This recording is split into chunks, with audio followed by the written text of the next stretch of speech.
Giữ anh làm bằng này. Làm bằng sẽ xế đi, làm bằng sẽ xế đi.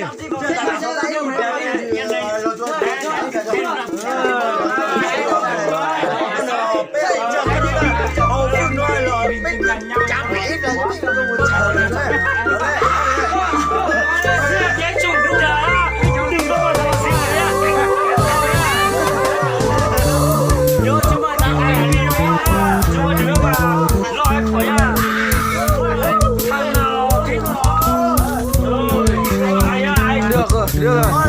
Các bạn rất đẹp trai, các bạn rất đẹp trai. Con lên dưới này. Cái chân còn được hơn nữa.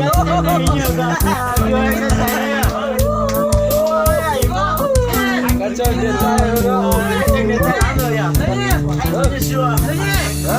Chân con vào một tổ với nhau.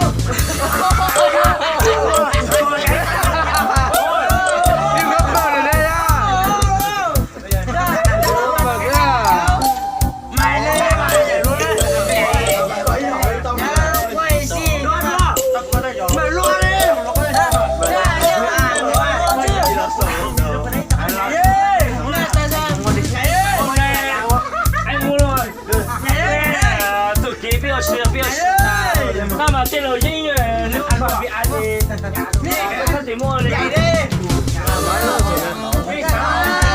Đúng mày.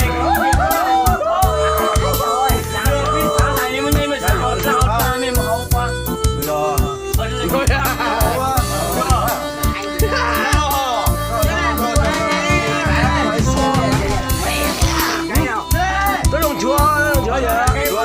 Mất rồi.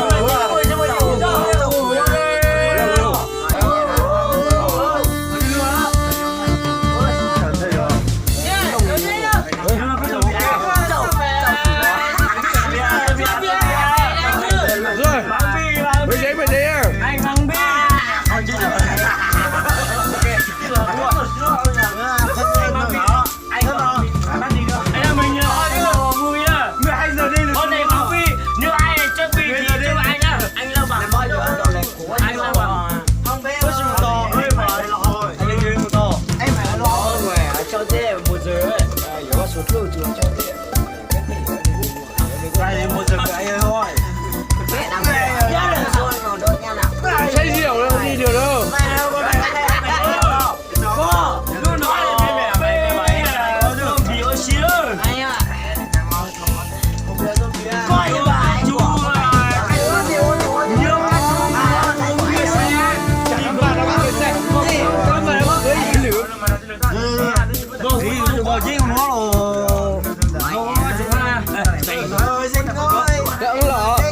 Được rồi. Lo ra mất chơi nữa thì từ cờ. Lấy cái chân đâu được. Không. Đây là chưa mở. Bây giờ anh có một chai thôi. Uống chung rồi, uống chung rồi. Bây giờ uống chung thôi. Cho các sếp.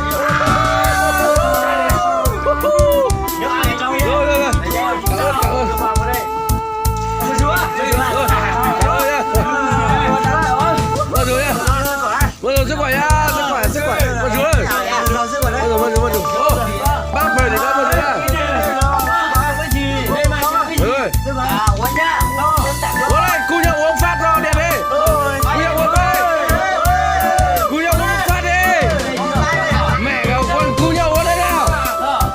Ủa, có ai chịu này.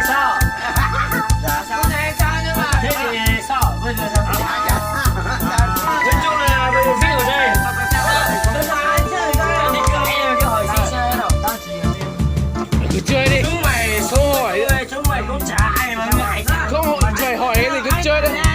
Đừng ấm vào là được. Đừng ấm vào là được. Gì mà thằng nó không bên nào chưa gì rồi.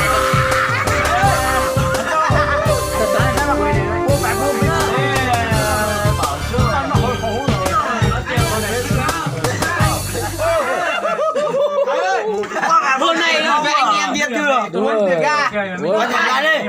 Em mau ảnh. Đấy, cái này không phải lo đâu. Cả đeo bên gì là Bây giờ nó không chút chút tôi hàng Còn thanh niên số đúng rồi, có mảnh rồi. Bố đây em bò Có mảnh rồi, có mảnh rồi. Đây bố đi Vô đây. Vô đây. Em đâu nhá Rồi. Mời rồi đấy. Chơi một lượt đấy. Tôi cho làm mà mi Không phải đâu. làm mà mi Chế độ ping yếu thôi, chế độ ping yếu. Chính là cả anh em đây có làm được bây giờ em làm mà em làm một chỉ cháu em cũng nhầm đi anh